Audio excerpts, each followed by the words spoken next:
दिल्ली में मुख्यमंत्री नहीं है, दिल्ली में मुख्यमंत्री भारतीय जनता पार्टी एक बोल दिया सर, सबको पता है दिल्ली का कोई अलग से नहीं बनी है, दिल्ली भी देश में ही है। क्या उमा भारती मुख्यमंत्री नहीं बनी थी सर? सुषमा स्वराज नहीं बनी थी? अब देखिए जनता को तय करने दीजिए ना। ममता बनर्जी ने इसका काउंटर किया है समीर जी। ममता बनर्जी ने तुरंत यही बातें कही जो अभी विजय जी कह रहे थे। वो यही बता रही हैं कि ये तो झूठ बोलने वाली बात है, तो दुर्भाग्यपूर्ण बात है कि आप ऐसे स्टेट में आकर ऐसी बातें कर रहे हैं जहां सबसे ज्यादा प्रतिनिधित्व महिलाओं को दिया जाता है, जहां महिलाओं के इर्द गिर्द योजनाएं सरकार चलाती है। ऐसे स्टेट में आकर आप आखिरी मोमेंट पर चुनाव को बदलने की कोशिश कर रहे हैं जिसमें आप सफल नहीं हो पाएंगे। देखिए, मुझे लगता है कि इस बार बंगाल के चुनाव में 4 अहम बहुत बड़े फैक्टर हैं: मोदी, ममता, मुसलमान और महिलाएं। ममता मुसलमानों पर पूरा ध्यान केंद्रित कर रही है। प्रधानमंत्री मोदी जो है इस बार महिलाओं पर ध्यान केंद्रित कर रहे हैं। और इस बार अगर आप देखें कि बंगाल में लगभग 6 करोड़ 88 लाख वोटर्स है, और महिला वोटर्स की बात करें तो 3 करोड़ 33 लाख के करीब महिला वोटर्स है।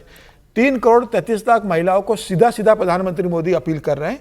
जो नारी वंदन अधिनियम बिल जो गिरा है, जिस तरीके से लोकसभा में प्रधानमंत्री मोदी की स्पीच रही, अमित शाह ने जिस तरीके से स्पीच की, प्रधानमंत्री मोदी का ट्वीट रहा, उसके बाद ये बिल गिरना, और उसके बाद 24 घंटे के भीतर प्रधानमंत्री मोदी का जिस तरीके से राष्ट्र का नाम संबोधन महिलाओं को लेकर रहा है, और प्रधानमंत्री मोदी जिस तरीके से लगातार महिला आरक्षण की बात कर रहे हैं, तो मुझे लगता है कि प्रधानमंत्री मोदी ने फोकस कर लिया है कि भाई महिलाओं में भी एक वर्ग जो बटा होगा, जो पूरी कट्टर टीएमसी के लिए वोटिंग करेगा, कुछ होगा जो बीजेपी के लिए वोट करेगा, कुछ महिलाएं ऐसी होंगी इन 3.25 करोड़ मतदाताओं में जो तय करेंगे कि उनको किसको वोट देना है 11th आवर पर।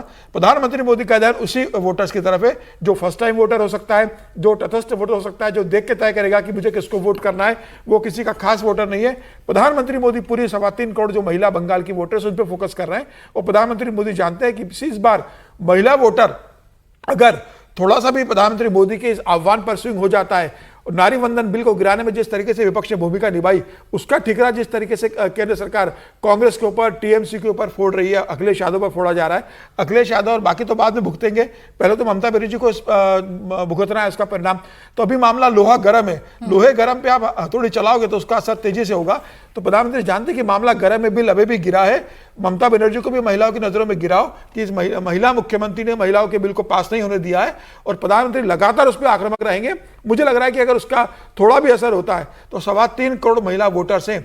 आप अंदाज लगा सकते हो, पिछली बार चुनाव में भारतीय जनता पार्टी और टीएमसी में 60 लाख वोट का अंतर था विधानसभा चुनाव में, और लोकसभा देखेंगे तो 40 लाख वोट का अंतर था। तो कोई बहुत बड़ा अंतर नहीं है, बस थोड़ा सा स्विंग है प्रधानमंत्री मोदी, भारतीय जनता पार्टी, और जिस तरीके से आचार्य मुख्यमंत्री पीसी कर रहे हैं। भारतीय जनता पार्टी का संगठन घर घर जाकर महिला को बताने की कोशिश कर रहा है।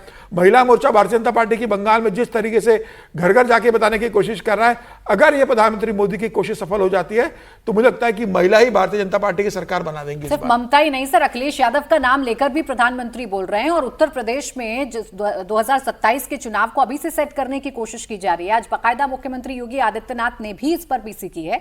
यूपी में अगले साल विधानसभा चुनाव होने हैं। यूपी में भी महिला वोट की लड़ाई काफी अहमियत रखती है। अगर विधानसभा चुनाव का वोट पैटर्न देखें तो महिलाएं जिसका साथ देती हैं वो सत्ता तक पहुंच जाता है। अखिलेश इंडिया अलायंस में सहयोगी हैं। उन्होंने महिला आरक्षण बिल का संसद में बुलंद आवाज में विरोध किया, बिल के खिलाफ वोटिंग की। अब बीजेपी से मुद्दा बना रही है, अखिलेश को नारी शक्ति का विरोधी बता रही है, तो वहीं अखिलेश सरकार की नीयत पर सवाल उठा रहे हैं। आज योगी और अखिलेश दोनों ने प्रेस कॉन्फ्रेंस की है, यूपी की महिलाओं तक अपनी आवाज पहुंचाई, अपनी अपनी बातें महिलाओं के सामने रखी। तो सबसे पहले योगी और अखिलेश ने आज क्या कहा वो आपको सुनवाते हैं। आधी आबादी के मन में विपक्ष के इस नारी विरोधी आचरण के बारे में भारी आक्रोश है, और वह आक्रोश कांग्रेस और इंडी गठबंधन के सहयोगी दल Samajwadi party, RJD, TMC, DMK और अन्य उन दलों का जो इस पाप में भागीदार थे, उनके प्रति आधी आबादी के मन में यह आक्रोश आज देखने को मिल रहा है कि कैसे एक और प्रधानमंत्री जी के द्वारा उठाए जाने वाले एक एक